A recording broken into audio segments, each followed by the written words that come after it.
Bonjour à tous, aujourd'hui je vous propose une vidéo un peu spéciale par rapport aux autres vidéos. Il s'agit de la rétrospective de mon budget 2022. Je vais vous montrer mes différentes dépenses, mes revenus et mon épargne dégagée sur l'année pour que l'on puisse faire un petit récap et un bilan de cette année particulière. Je vous partage donc mon classeur Excel qui me permet de faire le point sur chacune de mes rentrées et sorties d'argent au fur et à mesure. Je voudrais faire un petit aparté concernant ma situation. Celle-ci m'est propre, je ne la considère pas comme une marche à suivre car votre situation sera forcément différente de la mienne. Je vous remercie par avance de rester courtois dans les commentaires et si besoin de poser des questions ou des avis constructifs uniquement. Pour tout d'abord vous préciser le contexte, comme je l'ai dit précédemment, l'année 2022 aura été particulière. Je vis en tant que locataire dans un 25 mètres carrés dans une ville moyenne, à proximité de mon travail, mais suite à des événements personnels, j'ai eu une diminution de mon salaire par 2 à partir de juin, mais d'un autre côté, certaines charges ont également baissé comme l'alimentation principalement. Cela explique que certaines charges vous sembleront assez basses durant l'année. Attaquons-nous aux dépenses. On peut voir qu'en début d'année, le budget estimé, c'est-à-dire le prévisionnel, est toujours inférieur aux dépenses réelles. En effet, la mise en place de mon budget s'est faite au cours d'année et le prévisionnel n'avait pas été estimé à ce moment-là. D'où l'importance d'avoir un budget bien défini pour savoir quand la limite est franchise.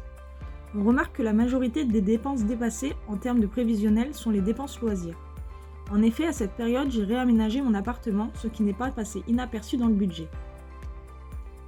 Jusqu'à juin, vous pourrez constater que je versais une pension pour mon cheval et je recevais en contrepartie 80 € chaque mois de demi-pension avec la future propriétaire et j'ai donc touché la rentrée d'argent en août de 1 900 € pour la vente de mon cheval.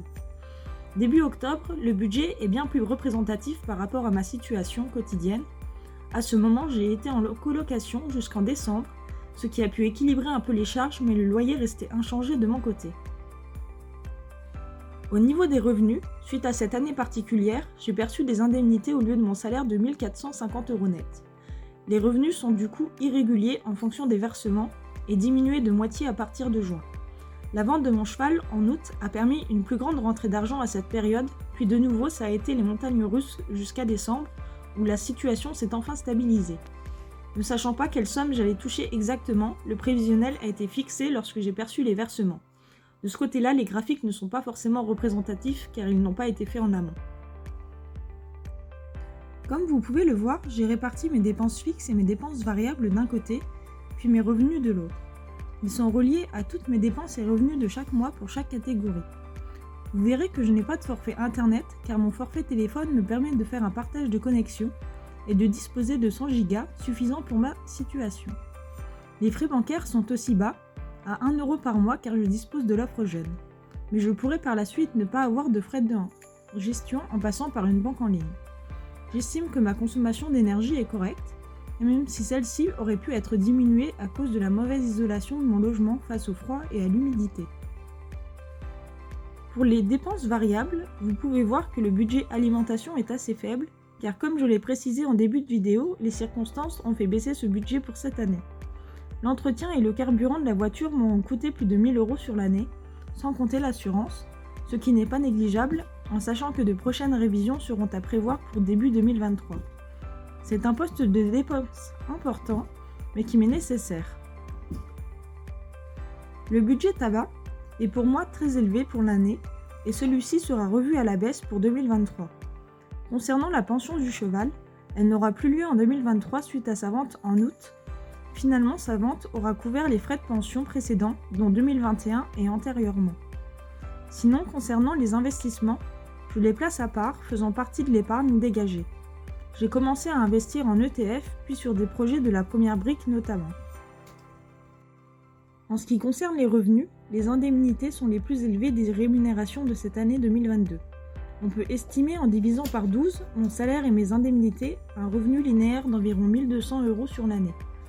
Les autres revenus concernent principalement la prime d'activité, puis les autres revenus comme la vente de mon cheval, qui en occupe une grande partie, le tri dans mes affaires et la vente de vêtements, ainsi que les 20 € que je reçois gracieusement de la part d'un de mes proches chaque mois qui s'ajoutent à ce montant. Du coup, pour 2023, mes axes d'amélioration sont de déterminer à l'avance un budget prévisionnel pour chaque mois qui soit réaliste. Aussi, le fait d'avoir à nouveau un salaire fixe me permettra de mieux anticiper mes revenus et donc de pouvoir en déterminer les dépenses variables pour pouvoir dégager une épargne qui me convient. Parmi les résolutions, si on peut dire, de 2023, ce serait de diminuer le budget tabac qui a été trop important à mon goût pour 2022. Niveau loisirs, j'estime qu'ils seront toujours présents, mais cette fois-ci avec un budget plus maîtrisé par mois pour éviter les débordements, ou alors de réévaluer à la hausse le montant du budget loisirs si nécessaire. Je compte aussi continuer mes démarches auprès de mon agence pour l'isolation de l'appartement. Vu que je suis locataire, je vais poursuivre mes demandes à ce niveau-là, car je dépense encore beaucoup trop en cas de forte baisse de température comme on a pu voir ce mois dernier, malgré un chauffage convecteur et le déshumidificateur contre l'humidité. Mais je prévois toujours de rester dans cet appartement car le loyer est très peu élevé et qu'il est proche de mon lieu de travail. En autre résolution, je compte passer plus de temps au jardin partagé de ma commune, dont je suis membre, pour y apporter de l'aide, avoir des moments de partage qui en plus lient ma passion pour le jardinage, et obtenir des légumes en contribution au cours de l'année, ce qui peut aider à diminuer le budget course tout en mangeant des produits sains. Je compte aussi mettre à profit mon extérieur pour y cultiver quelques légumes et des petits fruits, comme des framboises et des mûres. Je vais aussi pouvoir récupérer un vélo qui me permettra de faire les trajets de chez moi jusqu'au travail, et adhérer aux transports en commun de la commune, qui peuvent m'y emmener directement. Cela me permettra de diminuer mon budget essence et de moins polluer par la même occasion. Pour résumer, mes objectifs budget sont de me fixer un budget prévisionnel réaliste pour chaque catégorie de dépenses, pour l'alimentation en mangeant plus sainement et pour les loisirs en revoyant mon budget, de continuer mes investissements dans la même optique que 2022, avec un portefeuille diversifié dont notamment les projets de la première brique et les ETF, d'améliorer mon tableau de suivi Excel avec une version plus visuelle qui sera celle-ci, avec mon solde et mon épargne cumulée à chaque période. J'y ai inclus le taux d'endettement si besoin, qui ne me concerne pas pour le moment. On peut y voir les principaux postes de dépenses et de revenus à chaque période sélectionnée, surtout au fil des mois, ce qui je trouve est plutôt intéressant. J'espère que ce petit bilan 2022 vous a plu. N'oubliez pas de rester bienveillant dans les commentaires car aborder son budget est quelque chose d'assez tabou en France, mais je trouve que cela permet de s'entraider et de s'en inspirer dans certains cas. Je suis ouverte aux questions par commentaire si celles-ci sont constructives. En attendant, je vous dis à bientôt pour une prochaine vidéo.